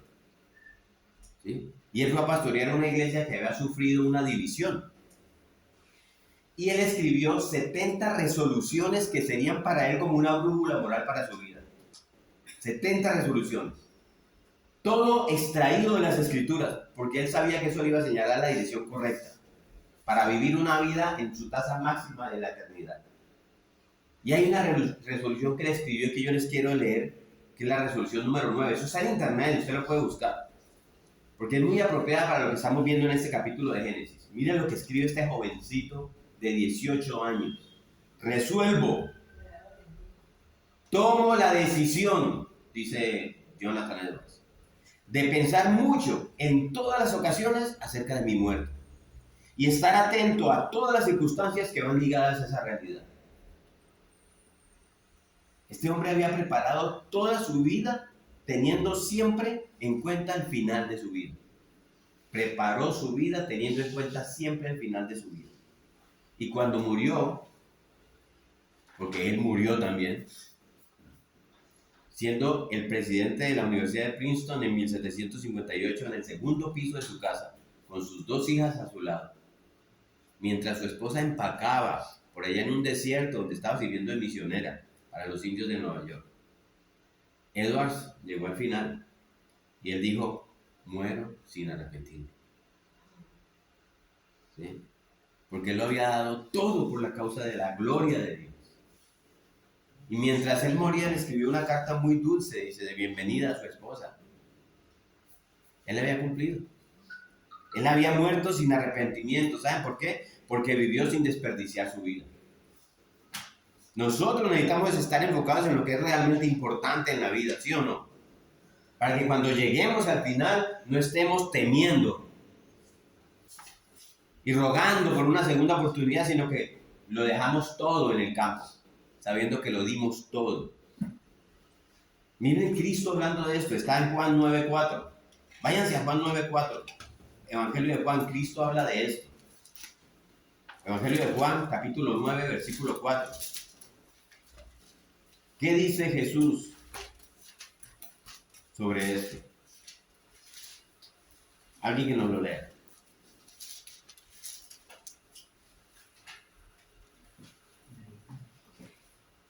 Debemos llevar a cabo cuanto antes las tareas que nos encargó el que nos envió. Pronto viene la noche cuando nadie puede trabajar. Eso es una metáfora de Cristo. La voy a leer en la Reina Valera. Me es necesario hacer las obras del que me envió, entre tanto que el día dura. La noche viene cuando nadie puede trabajar. O sea, allí hay una metáfora de la muerte. La luz del día es una metáfora del tiempo que nos toca vivir, en tanto que el día dura. ¿Sí? Y Jesús entendió que él estaba entregando su vida cuando se estaba acercando a la cruz. Y que el Padre le había dado un tiempo, un trabajo que hacer primero, ¿sí? Y que tenía que hacerlo en una cantidad de tiempo precisa para hacer ese trabajo que Dios le había encomendado. Y Jesús exhortando aquí a sus discípulos, ¿sí? Él les dice eso, prácticamente le está diciendo: tenemos que hacer las cosas de aquel que me envió. en tanto que estamos con vida aquí. Y eso es lo mismo para nosotros hoy, ¿sí? Que vivamos de tal manera que cuando lleguemos y estemos cabalgando al final de nuestros días, ustedes sabían que aquí habemos varios con canas, ¿cierto? Yo no. Díganme a mí. Ajá. Para el muchacho, para el joven, es muy común pensar que nosotros vamos primero. Y eso no está escrito. Por eso el joven es más díscolo. A mí cuando yo tenga la edad del pastor Rodrigo me encontré cómo era seguir los caminos del Señor. En tanto que yo estoy joven, yo tengo cómo gozar. Y eso no está escrito así. He conocido gente joven que se ha ido primero. ¿Sí? Entonces aquí Dios le dice, en tanto que estemos en vida, Cristo, ¿sí? Mientras cabalgamos al final, usted no sabe si su final es mañana, joven o mayorcito. Usted no sabe. Que vivamos de una manera para que cuando digan y murió, hayamos hecho la voluntad de Dios lo mejor que pudimos. Por su gracia. Jóvenes y mayores. Solo hay dos cosas que van a salir de este mundo. La palabra de Dios y las almas de los hombres. No más, así manden aparatos al espacio, eso no pasa de un lugar. Y nosotros seríamos muy sabios, ojo, cristianos, si usted es un cristiano verdadero, y perdóneme porque lo pongo en el supuesto, ¿sí? Si nosotros si vamos a ser sabios de verdad, si invirtiéramos nuestra vida en esas dos cosas, en la palabra de Dios y en las almas de los hombres. Porque eso es todo lo que va a perdurar más allá de la muerte, más allá de la tumba. ¿Sí? Así que continuamos por aquí nuestro viaje en este capítulo que no pareciera que tuviera tanto que decirnos. Y miren, llegamos al versículo 15, al quinto nombre, Mahalaleel, versículo 15 al 17. Vivió Mahalaleel 65 años y engendró a Jared. Y vivió Mahalaleel después de que engendró a Jared 830 años y engendró hijos e hijas otra vez. Y fueron los días de Mahalaleel 895 años y murió. Este rompió el récord temporalmente, ¿no? Sí. Mientras esta corriente de humanidad continúa fluyendo a través de los primeros siglos del mundo antediluviano. Mire, estamos en Jared. Perdón, Jared. Aquí estamos cuando nació Jared. Estamos aquí en el... ¿cuál se me movió? Sí. Aquí está Jared en el año ya casi 500. Han pasado 500 años. Por eso es que tenemos que contextualizar para entender. Miren que cuando nace Jared, ya hay muchos hijos e hijas, muchos hombres y mujeres. Y posiblemente de esta línea, ellos estaban al oriente. Así como Caín se mezcló con ellos, otros de estos también se mezclaron con estos. No había una orden de que no se junten con los hijos de Caín. Cuidadito. No, hay hombres y mujeres. Caín encontró su mujer por aquí. Un hombre de aquí puede encontrar su mujer allá, etcétera, y así. Esa es la humanidad del hombre. Y recordemos de nuevo que el mundo se está volviendo cada vez más malvado. ¿Sí? Ya vimos el versículo 18 y 19, dice, y vivió Jared 162 años y engendró a Enoc. Y vivió Jared después de que engendró a Enoc 800 años y engendró hijos e hijas. Y luego dice en el 20, y fueron todos los días de Jared 962 años y murió. Jared muere por acá. Si este hombre tuvo un hijo a esta edad, mire todo esto. ¿Sí? Y la generación es cada vez más malvada. Eso lo vamos a ver en Génesis 6:5. Pasen ahí un momentico. No. Bueno, sí, dice que la maldad de los hombres era mucha en la tierra. Y que todo designio de los pensamientos del corazón de ellos era de continuo solamente el mal. Solamente pensaban en el mal. No los hijos de Caín. Las generaciones, todos los hombres, todos. Había un remanente allí. ¿Y ahí dónde estaba Dios en su corazón o el sentir de que había un Dios que podría... Estos hombres, por ejemplo, Cainán llamó a su hijo alabanza a Dios. Eran hombres que vivían en medio de esta sociedad corrupta y producían hijos e hijas. Y seguían alabando y adorando a Dios. Pero la sociedad está encima. ¿No nos pasa lo mismo hoy más o menos? Hoy Sí, así es. ¿El mundo encima y un cristiano? Lejos. Por eso el remanente de Dios es millones de personas. Pero es que somos 7.000 millones hoy día. Y hay un remanente ahí de Dios, de hombres y mujeres que no se arrodillan ante el mundo. Y que estamos en contra. Ahora, vea, vamos a ver esto. Su pregunta está muy pertinente, María Teresa, porque llegamos a Enoc. ¿Sí? En el versículo 21. Dice que recibe más comentarios que cualquier otra persona en este capítulo y por eso vamos a hablar un poco de él. ¿Sí? Este hombre se destaca ahí como una luz brillante. Mire, yo la puse ahí. ¿Y lo ven? Dije, ¿será que se manchó el papel? Manchones. Se manchó el papel ahí. Y no quiere decir que esa sea la única luz brillante. Pero yo creo que podríamos decir que es la más brillante en el caso de cualquier otra vida que hubiera brillado aquí. Ajá. Pero es que caminó con Dios. ¿Sí? Pues vamos a ver qué es eso, ¿sí? ¿Dónde está eso? ¿Sí? Aquí hay una resolución de Jonathan Edwards. Otra, les voy a leer otra resolución de este muchacho de 18 años. Resolución número 63. Que es muy pertinente para esto con Enoc. Miren lo que dice este muchacho de 18 años. Estoy resuelto a que en el supuesto de que no hubiera sino un individuo en el mundo que fuera apropiado y completamente un cristiano, en todo aspecto, ya sea de un temple correcto, haré que el cristianismo siempre brille con su verdadero esplendor, siendo excelente y amable desde cualquier punto de vista y carácter.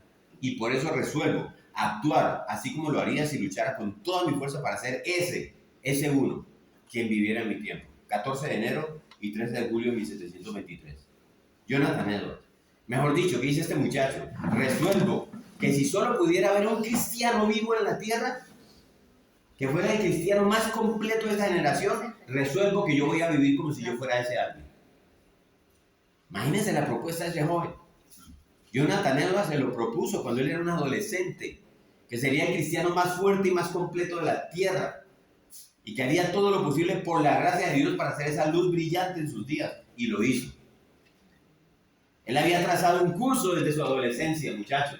Pero Se sus trazó un padres lo curso. llevaron a ese conocer y a ese aprendizaje. Solo Dios nos lleva allá. Él puede que utilice instrumentos como tus padres o como un amigo. No sé qué instrumento habrá usado Dios, pero cuando este hombre llega a sus 18 años, resuelve eso. Pero solamente sabemos que Dios es el que nos alcanza. Miren, yo me aprendí esto y lo he usado siempre en mi vida. Para mi salvación, yo puse una cosa de mi parte, Dios puso el resto. Lo que yo puse de mi parte fue correr para que Dios no me alcanzara. Eso fue todo lo que yo puse. Porque la salvación mía solamente es la obra de Dios. Lo que yo pude haber puesto fue que corrí y no me dejaba alcanzar. Bueno, Dios sabe, Dios nos deja corretear. Él dice, esa es parte de los míos. ¿Sí? Entonces este muchacho pone esto y él dice, resuelvo que si solo hay un cristiano, que ese sea yo. Y que haría todo lo posible por la gracia de Dios para hacer la luz brillante en mi tiempo. Y él lo hizo, ¿no? ¿Sí? Ser el hombre en el que eventualmente se convirtió. Que fue posiblemente el cristiano más fuerte, sin duda, en el suelo de los Estados Unidos en sus días. Y yo creo que no es algo parecido a eso. ¿En qué año? 1723. Él se destaca como una luz brillante en la época tan oscura que ya, miren, ya una época muy oscura y ya hay mucha gente perdiéndose. ¿Sí? Y leemos en el versículo 21 que vivió Enoc, ¿qué? 21, 65 años y engendró a Matusalén. ¿Sí? Versículo 22, miren. Ahora, esto es importante. Fíjense la primera palabra del versículo 22. Y caminó Enoc con Dios. Algo pasó en la vida de Enoc, porque no le puedo decir que es desde niñito, no. Él había estado caminando de acuerdo con el curso de ese mundo. Había estado caminando como cualquiera de nosotros, antes de conocer a Dios. Y él seguramente había estado caminando por ese camino ancho que lleva a la perdición, como dice Jesús en Mateo 7:13, en el Sermón del Monte, que vamos a estudiar. Que llegó a un punto de inflexión en su vida, Enoc. Un punto de inflexión. Un punto de no echar para atrás nunca más. como una bisagra que se habla donde él se volvió y decidió caminar con Dios. De acuerdo con este texto fue cuando nació su hijo Matusalén. Él tuvo que haber sentido, no sé si el peso de esa responsabilidad, lo que pesaba sobre él espiritualmente delante de Dios con ese hijo. Tener un hijo que Dios se lo confió para cuidarlo, eso debe haber llamado la atención de Enoc. Porque el versículo 22 lo dice clarito como la luz del día. Dice ahí, y caminó Enoc con Dios después que engendró a Matusalén. ¿Sí? No sé si usted ha llegado a pensar qué significa eso de caminar con Dios. Y aquí tengo varias opciones que usted puede mirar. Significa tener obviamente una relación personal con Dios a través de su Hijo Jesucristo. Significa caminar en estrecha colaboración con la obra de Dios. Significa ir en la misma dirección que Dios va.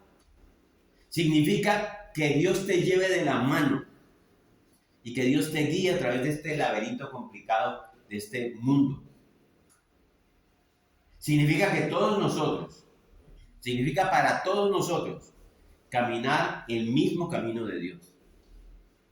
Significa tener a Dios de tu lado, significa tener a Dios en tu oído. ¿Sí o no?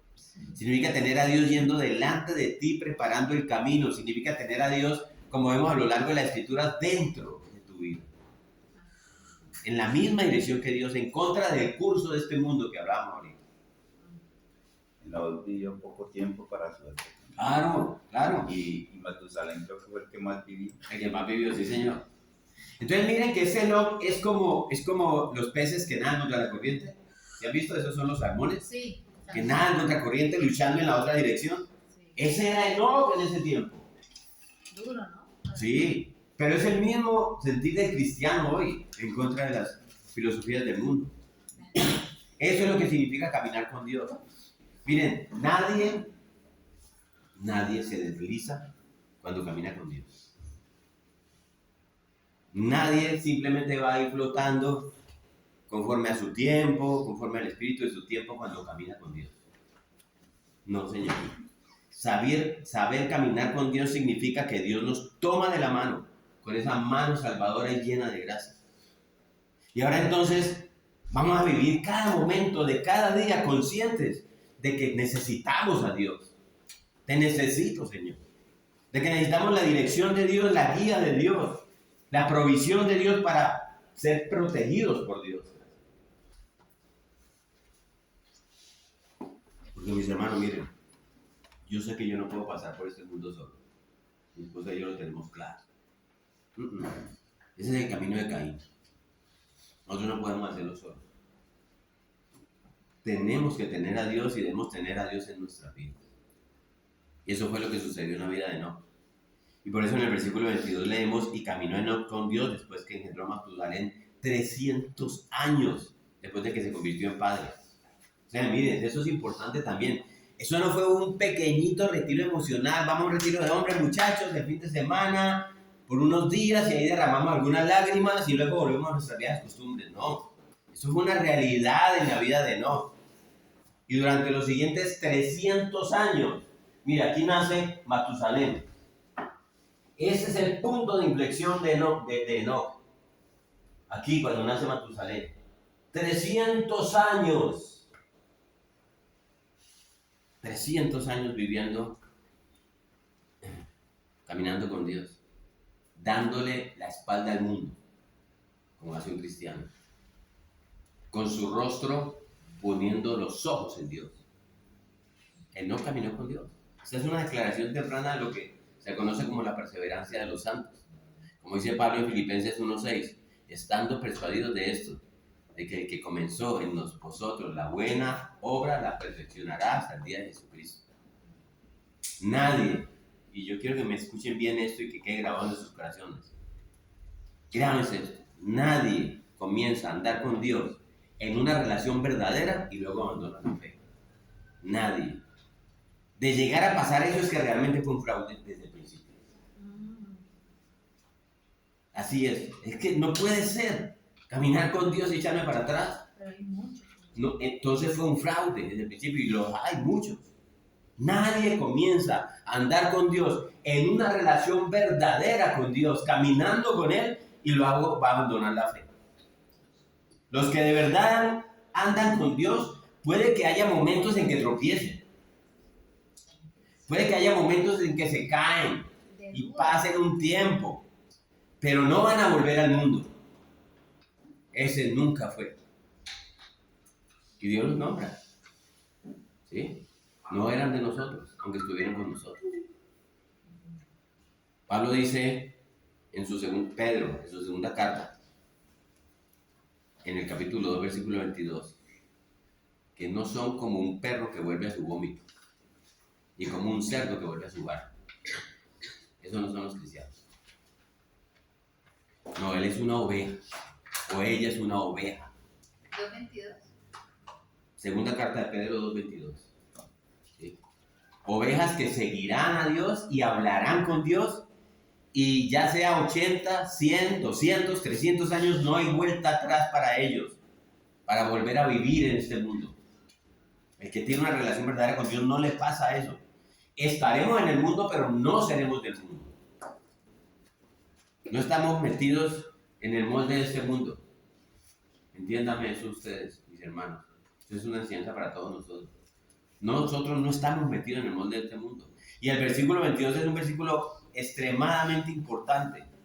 Es como un diamante ahí en medio de esta cueva oscura del capítulo 5 de Génesis. Es un diamante brillante que irradia la gracia de Dios en la vida de Enoc, que puede mostrarnos lo que puede significar para la vida de nosotros. Por lo que yo creo que leyendo esto tenemos que hacernos una pregunta. ¿Ha habido este punto de inflexión en tu vida? ¿Ha llegado ese momento en tu vida en que te has alejado del mundo y de todos esos señuelos seductores del mundo y te has vuelto con una fe resuelta y has vuelto a Dios? Y has dicho, no Señor, a partir de este momento yo voy a caminar con Dios. ¿Ha sido eso en tu vida? Para Enoc fue el nacimiento de su hijo Matusalén lo que llamó su atención. Pero yo creo que para ustedes y para mí, como ha pasado posiblemente, puede ser una crisis financiera, puede ser una relación rota, puede ser una pérdida de un ser querido, podría ser un sueño destrozado, no sé, quién sabe qué va a usar Dios y qué usaría Dios o qué uso de Dios para abrir ese corazón cerrado tuyo y mío, porque Dios lo hace. Por eso le digo yo, lo que yo puse de mi salvación fue correr, hasta que Dios me cogió, mi corazón cerrado como piedra. Dijo, no más, Rodrigo está aquí. Pero debe llegar un momento, mis amados. Debe llegar un momento en que te vuelves como Enoc y te das la vuelta y caminas con Dios. En cada momento de cada día de tu vida, y yo quiero decírselos, no pueden cruzar la línea y dejar un pie atrás y tener ambas cosas.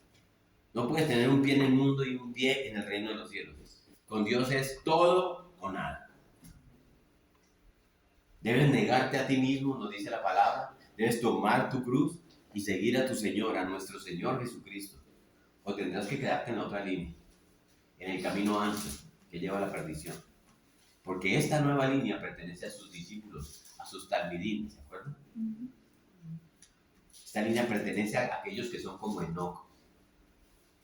Y al igual que Abel, en el Nuevo Testamento ponen a Enoc en un pedestal. ¿Se acuerdan cuando hablamos de Abel? ¿Sí? Para mostrarnos que este es un hermano que tenemos que imitar. Tenemos que ser como Enoc, como Abel. Tenemos que caminar con Dios. ¿Se acuerdan que Hebreos 11:4 nos habló de Abel? Sobre la fe de Abel. ¿Por qué Dios lo declaró justo? Bueno, un versículito después, Hebreos 11:5 nos habla de Enoc. Vámonos a Hebreos 11:5. Porque Enoc también, igual que Abel, está en ¿cómo es que es? El salón de la fama de los hombres de fe. ¿Qué dice Hebreos 11:5? Alguien que no lo lea. Por fe, Enoc fue traspuesto para no ver muerte, y no fue hallado porque lo traspuso Dios. Y antes que fuese traspuesto, tuvo testimonio de haber agradado a Dios. Sí. Ahí dice, o en otras versiones que dice, fue llevado por Dios. Enoc fue llevado por Dios. Porque daba testimonio de qué? ¿Qué nos dice al final? Testimonio de haber agradado De a haber Dios. agradado a Dios. Pero no se murió. No. No. ¿Saben qué le pasó a Enoc? Mire, Enoc andaba tan cerca de Dios, que llegó un momento en la vida de Enoc cuando Dios tuvo el hecho, ¿sabes qué, Enoc? Es que caminar con Dios. Yo creo que Dios le dijo, ¿sabes qué, Enoc? Mira, estamos más cerca de mi casa que de la tuya. ¿Por qué no vienes conmigo? Y se lo llevó. Lo arrebató de este mundo. Y se fue al cielo sin morir. ¿Y eso es acá? Sí. Acabo de leerlo. Léelo tú, Tere, para que lee Hebreos 11:5. Ah, no, que no. Hebreos 11:5.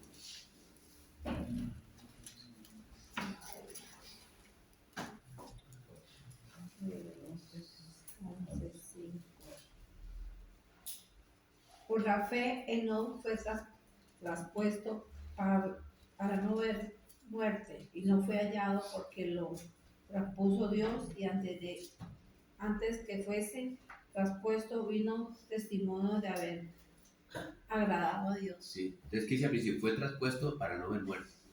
A ver, no. Para No no ver murió. muerte. Le voy a leer en la... Bueno, ¿alguien tiene otra versión? Hebreos 11:5. ¿Alguien tiene nueva traducción viviente? Yo. Léelo. ¿Cuál es? Hebreos 11:5.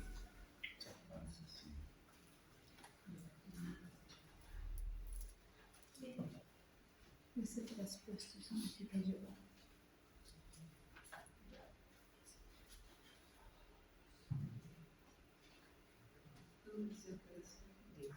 Dice así. Fue por la fe que Enoc ascendió al cielo sin morir. Desapareció porque Dios se lo llevó. Desapareció. ¿Qué le pasó? Desapareció. Nadie lo volvió a ver. Y fue por su fe que Dios se lo llevó. ¿Sí? Porque estaba caminando tan cerca de Dios que Dios lo quería en casa. Por allá en la década del 1600 vivió un teólogo. Por allá en los 1600. Hoy traje varias historias. Un predicador de la corriente de los puritanos de Inglaterra que se llamó Thomas Watson. La historia dice que este hombre murió en su cuarto de oración. Y en un prólogo de uno de sus libros, Charles Spurgeon, que varios hemos oído de él, escribió en ese prólogo. Y él escribió que probablemente Thomas ni siquiera se dio cuenta de que murió. Simplemente pasó de gloria en gloria. Porque son hombres que caminan muy cerca de Dios. Y bueno, sí pudo haber sido con Enoc, aunque Enoc no murió. ¿Sí? Fue directamente a la presencia de Dios, como le pasó a quién? A Elías. A Elías se fue arrebatado. A Elías. Moisés sí murió porque dice que el cuerpo de Moisés estaba aquí. Pero sí. A Elías fue arrebatado. ¿Sí? Igual que Elías. Ahora miren esto en el versículo 23, Génesis 5:23. Vamos allá. Y fueron todos los días de Enoc 365 años, como dice Wilson. Solo 365 años. O sea, esta fue una edad muy corta. Un tiempo de vida, si es que le podemos llamar así, porque no murió. Pero es un tiempo de vida muy corto, porque ellos vivían cientos de años. Entonces, ¿qué pasó? ¿Por qué solo aparece Enoc 365 años cuando todos los demás vivían 900 años? Génesis 5:24 dice, ahí confirmamos. Caminó pues Enoc con Dios y desapareció. ¿Por qué? Porque le llevó Dios. ¿Sí ven? Solo 365 años. Esa palabra le llevó. Esa palabra en algunas versiones le tomó. ¿Sí? En hebreo se entiende como que le agarró la mano para irlo a buscar y apoderarse de él. Dios simplemente se agachó, si me permiten ese antropomorfismo. O sea, Dios no tiene manos, ¿saben? Pero es como que Dios le agarró la mano de Enoc y se le llevó directamente a su gloria. Eso debe ser muy bello. Y como vimos en Hebreos 11:5, eso fue lo que sucedió. Ahí lo acabamos de leer varias veces.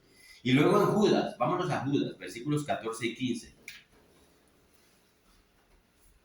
Carta de Judas. Judas fue uno de los hijos de María, medio hermano de Jesús. ¿Judas que perdón? Sí. Versículos 14 y 15. ¿Qué dice allí? A ver, allá atrás. ¿Tú no quieres leerlo? ¿Tú tienes Biblia? Léenos Judas 14:15.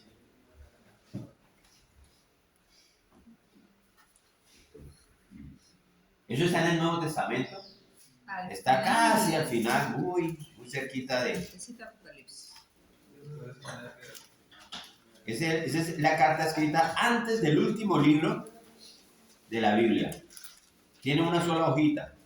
Sí. Antes de mucho tiempo, Enoc, que fue el séptimo hombre después de Adán, habló de esta gente y dijo: miren, Dios viene acompañado de miles y miles de sus ángeles. Viene para castigar a todos los que hicieron el mal y castigará a todos los pecadores que lo disfrutaron. Mira cómo dice, Enoc predicaba.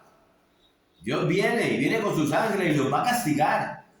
Fue un predicador de la justicia de su época. Ese hombre estaba tan entusiasmado con el Señor en este punto, ¿sí? Que yo no sé qué estaba haciendo este hombre antes de caminar con Dios, pero una vez que comenzó a caminar con Dios, él empezó a profetizar, y él empezó a predicar, y empezó a hablarles a otras personas acerca de Dios.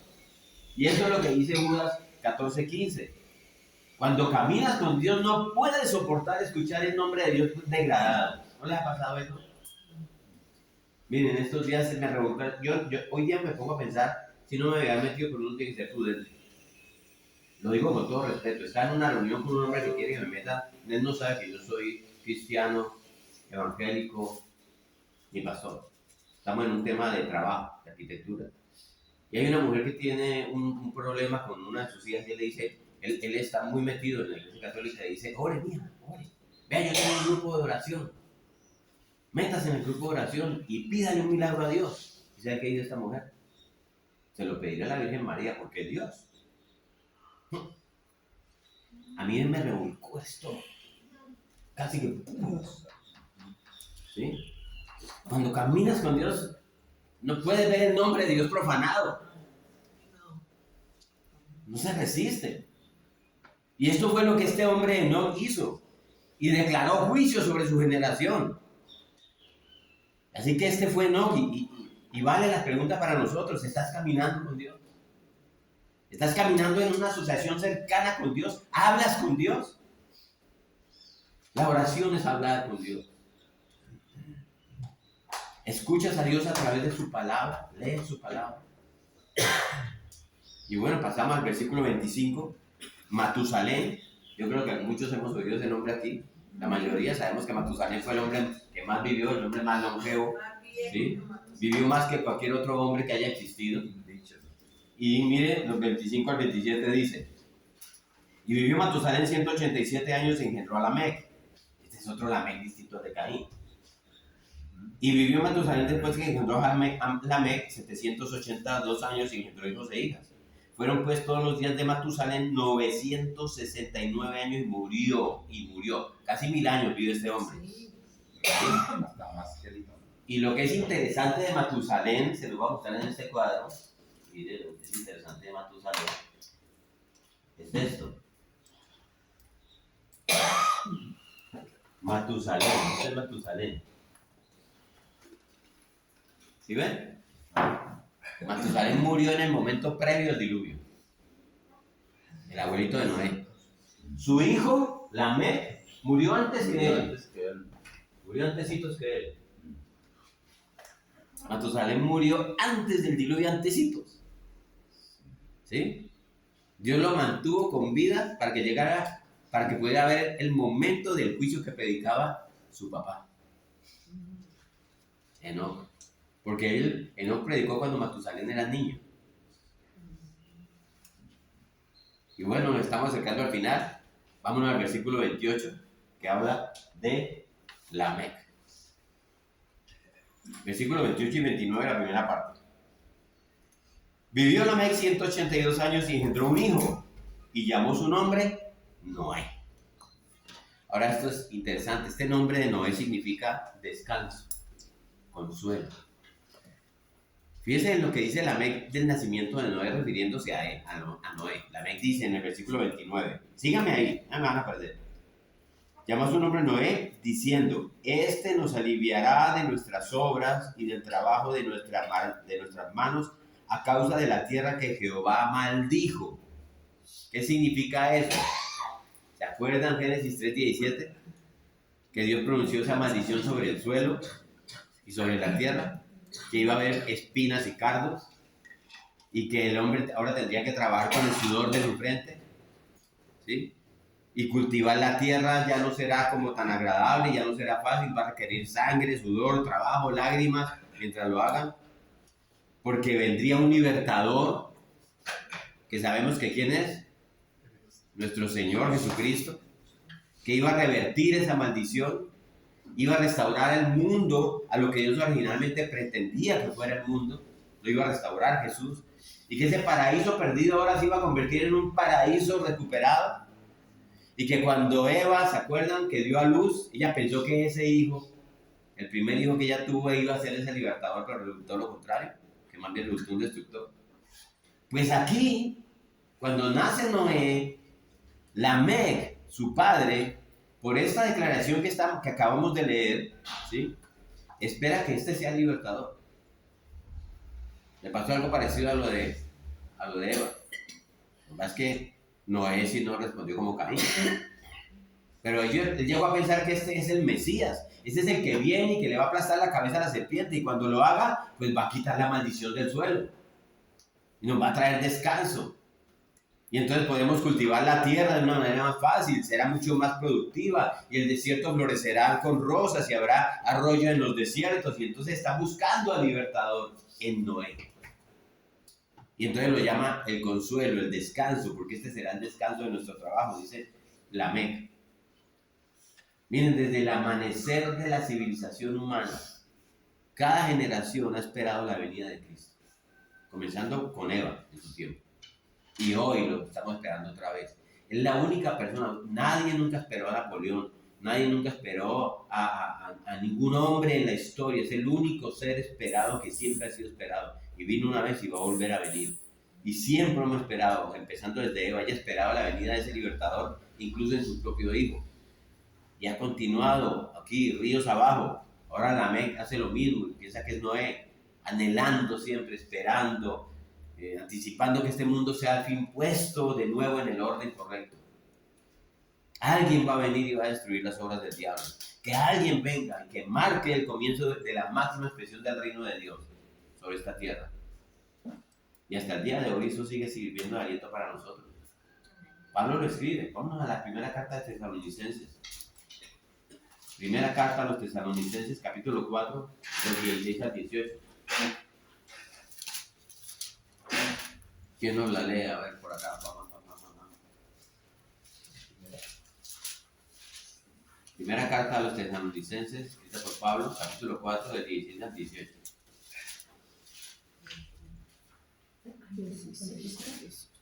Porque el Señor mismo con voz de mando, con voz de arcángel y con trompeta de Dios, descenderá del cielo y los muertos en Cristo resucitarán primero. Luego nosotros los que vivimos, los que hayamos quedado, seremos arrebatados juntamente con ellos en las nubes para recibir el Señor en el aire. Y así estaremos siempre con el Señor. Con el Señor. Por tanto, Ahí está ahí. Con voz de trompeta, con voz de arcángel. Va a venir. Esa es la esperanza nuestra. Sin esa esperanza, por lo tanto, eso es como dice ahí Pablo, alentémonos con esas palabras unos a otros. Y así como los padres de Noé esperaban el regreso del Mesías, del Mesías, del Cristo, ¿sí? Para restablecer el orden correcto del mundo, así ustedes y yo no debemos apegarnos a este mundo. No nos apeguemos tanto a este mundo. Anhelemos que Dios intervenga dramáticamente y que envíe rápido a su Hijo Jesucristo para recuperar el planeta. Miren, yo no sé si usted lo ha pensado y pues eso tiene que estar en el corazón de cada quien, pero yo he oído cristianos que dicen, no, que no venga todavía porque tengo tantas cosas por hacer.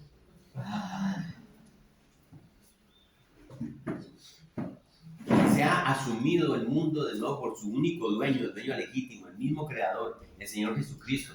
Y vamos al versículo 30 y 31. Y vivió Lamec después de que engendró a Noé 595 años y engendró hijos e hijas, y fueron todos los días de Lamec 777 años y murió. Aquí está Lamec. Fíjense que Lamec muere 3 años antes del diluvio, murió antes que su papá. ¿Sí? Y esto nos lleva al nombre Noé, que aparece en el versículo 32, porque ya el puente está completo.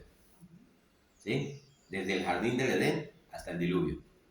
Recorrimos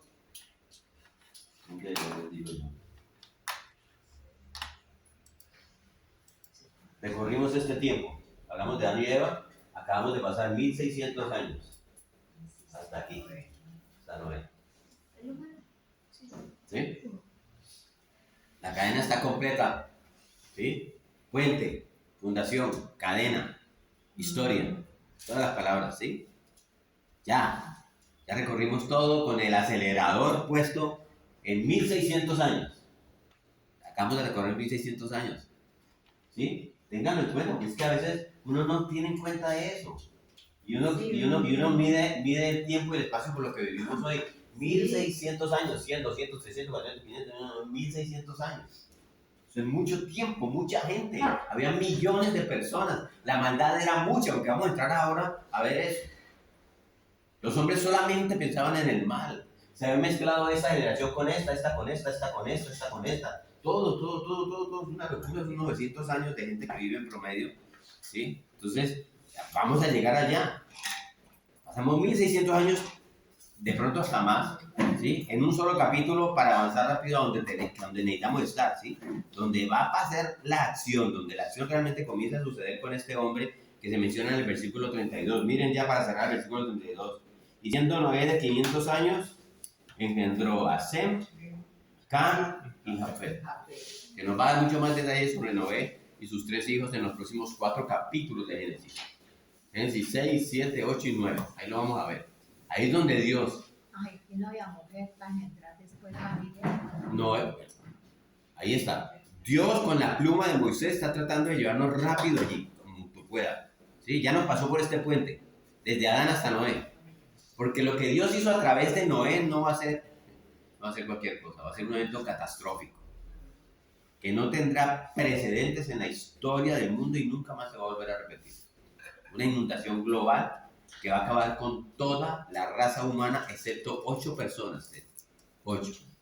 Noé y su esposa, y sus 3 hijos y sus 3 esposas. ¿Ya? Ahí comienza desde primos. Ahí, yo creo que por acá ya, eso de los primos está más que mezclado. ¿Cuál era la sexta palabra? La 6. Entonces, vamos a recordarla otra vez. La primera palabra es fundación. Puente, historia. Puente, historia, cadena. Historia. 5. Son 5. No, pero dijo obituario. Obituario, que es la quinta. Es la quinta. Es la quinta Esa es palabra. la quinta. Esa es la quinta palabra. Fundación, puente, historia, cadena y obituario. Ok, entonces, Muy bien. miren Noé y su esposa y sus 3 hijos. Eso a mí me subraya la importancia de tener la familia a bordo, ¿cierto? Claro. ¿Sí? Que no quisiera irse solo para el cielo. ¿Sí? Propóngase que su familia esté a bordo de este barco de la gracia, mientras navega por estos tormentosos mares del mundo, que se dirige a la destrucción, para ser sumergido ahí en las entrañas del infierno, en el lago de azufre y fuego. ¿Sí? Si amas a tu familia, si amas a tus hijos, haz lo que puedas, a través de la oración, a través del testimonio y mostrando amor, para subirlos a bordo del Señor Jesucristo, que Él es realmente el arca nuestra. ¿Quién es el único que puede salvar el alma? El único. Y bueno, este es un viaje larguísimo que nos hicimos en un capítulo completo. ¿Sí? Y yo creo que entendemos el punto, yo creo que entendemos el mensaje. El mensaje es simple, a modo de aplicación. Miren, entendamos que Dios ha designado tu tiempo para nacer. ¿Sí? Y tu hora en la historia es ahora. Tu tiempo en la historia es hoy. Y Dios ya tiene registrado tu momento, el momento de tu muerte. Ya lo tiene registrado. Y morirás. Y entonces, ¿qué vas a hacer con tu vida en el tiempo que nos queda? Piensa en eso. Es un pensamiento que les traigo, eso es lo que nos dice este capítulo. ¿Sí? Porque ese es realmente el tema más importante que tenemos delante nosotros, todos. ¿Cómo invertirás tu vida para Dios? Y comienza con unas preguntas. ¿Has llegado al punto de inflexión? ¿Te has vuelto a Dios a través de su Hijo Jesucristo? ¿Has venido a arrepentirte de tus pecados y a creer en Él? ¿De verdad lo has hecho? ¿Te has humillado? ¿Te has acercado como un niño pequeño y le has dicho, Señor Jesús, sálvame? ¿Se lo has dicho? Eso es lo que tienes que hacer si nunca lo has hecho. Que Dios haga eso en ti hoy. Y para todos los que hemos entregado nuestras vidas a Cristo, que yo asumiría que somos todos, tengamos claro, nosotros no podremos morir bien a menos que vivamos bien. Moriremos con mucho remordimiento si no invertimos nuestra vida dentro de nuestro tiempo para la eternidad. ¿Sí? Por lo que mi oración es, como resultado de este estudio, de este pasaje de la Escritura tan denso y engorroso, pues no sé, que la simplicidad que les voy a decir resuene en nuestros corazones y en nuestra mente. Óiganme esto. Solo nos queda un tiempo limitado. No lo desperdiciemos, jamás. No lo desperdiciemos. Invirtámoslo sabiamente en el reino de Dios. Y cuando lleguemos al final, moriremos bien. Amén. Vamos a orar. Padre, ayúdanos, Señor, a aprender las verdades de estos versículos, Señor, la verdad, aprender las verdades de estos versículos que tú nos has mostrado y ayúdanos a amar, Señor, a seguirte, a buscar tu rostro. Gracias por este registro infalible de tu palabra, Señor. Gracias, Padre, porque queremos morir bien, Señor. Queremos que cuando lleguemos al final de nuestra vida, la hayamos vivido por ti. Y que la hayamos vivido para honrar a tu Hijo y que hayamos invertido nuestra vida en tu reino, Señor. Señor, hemos amado a nuestras familias y hemos caminado contigo, así que, Señor, yo oro aquí hoy para que todos y cada uno de nosotros, bajo el sonido de mi oración, Señor, resolvamos, como Jonathan Edwards, pensar mucho en la ocasión de nuestra muerte. De modo que antes de que llegue ese momento podamos morir sin ningún arrepentimiento, Señor. Haz esto realidad en nuestras vidas, Padre, porque te lo pido en el nombre de Jesucristo, nuestro Señor. Tu Hijo. Amén. Amén. Amor, tú puedes volver a mandar los cuadros, ese y el otro que mostraste también, porque hay gente nueva en el chat. Bueno.